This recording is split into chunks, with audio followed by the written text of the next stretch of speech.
조금씩 일상을 회복하고 있는 요즘 마냥 기뻐할 수만은 없는 사람들도 있습니다.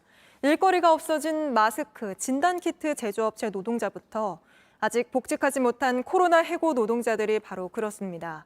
엔데믹에 가려진 노동 현장의 그늘을 크로스체크 조보경 서준석 기자가 살펴봤습니다. 한 마스크 공장의 재고 창고, 뜯지 않은 박스들이 사람 키 2배 넘게 쌓여 있습니다.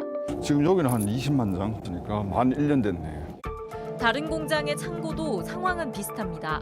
한 50만 장 이상을 가지고 있으니까 옛날에는 뭐 100을 봤을 때 지금은 한 10%, 5%도 채 안 되죠. 한때 기계가 있었던 방은 지금은 텅 빈 공간이 됐습니다. 일거리가 줄면서 마스크 기계 15대 중 3대만 남기고 모두 처분했기 때문입니다.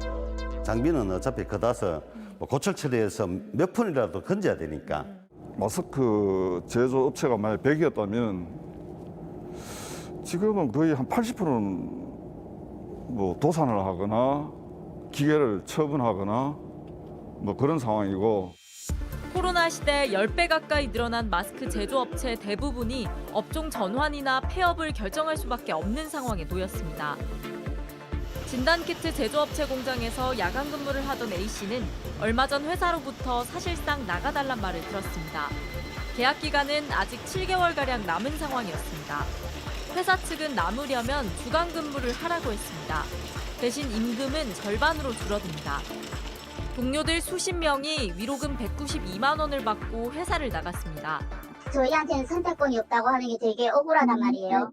한 시민단체 조사에 따르면 지난 2년간 실직 경험이 있다고 답한 비정규직 비율은 정규직의 4배 수준입니다. 이 비정규직 같은 경우에는 어쨌든 엔데믹 상황에서 또 다르게 다시 비자발적인 실업을 겪을 가능성이 또 크죠. 그토록 기다려온 엔데믹 정국, 그 변화 속에 이렇게 진통을 겪고 있는 사람들이 있습니다. 한편 코로나 정국이 남긴 풀어야 할 숙제도 많습니다. 서울의 한 소규모 여행사, 사이판, 푸켓 등 해외 여행지 문의를 기다리는 광고가 붙었습니다. 가게 안에는 세계 지도가 펼쳐졌습니다. 작년 12월에 비하면 많이 들어온다고 표현을 할 수가 있기는 한데 하지만 아직 코로나의 그늘을 벗어난 것은 아닙니다. 매출은 코로나 이전 대비 고작 5에서 10% 수준 회복됐습니다.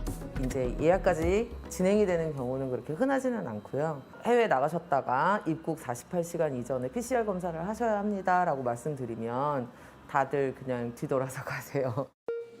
매출이 0으로 떨어지자 가게 절반을 바꾼 세탁실. 그나마 숨 돌릴 수 있게 해준 기계들은 사실 대출을 받아 들여온 겁니다.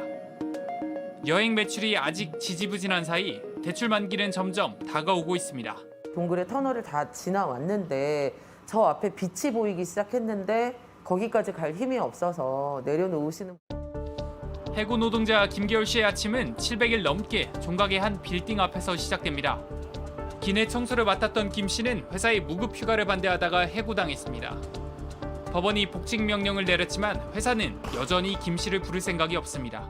그 하루라도 가서 일터에서 일하고 싶었던 그 해고 노동자들의 그 간절함이 그냥 아무런 그 의미 없이 그냥 방치되고.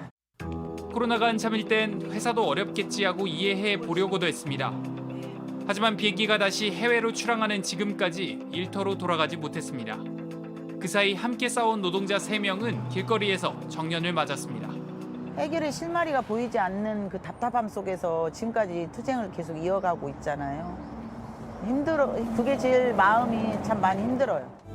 코로나가 휩쓸고 간 2년, 꼬리가 긴 팬데믹은 여러 난제를 남겼습니다. JTBC 서준석입니다.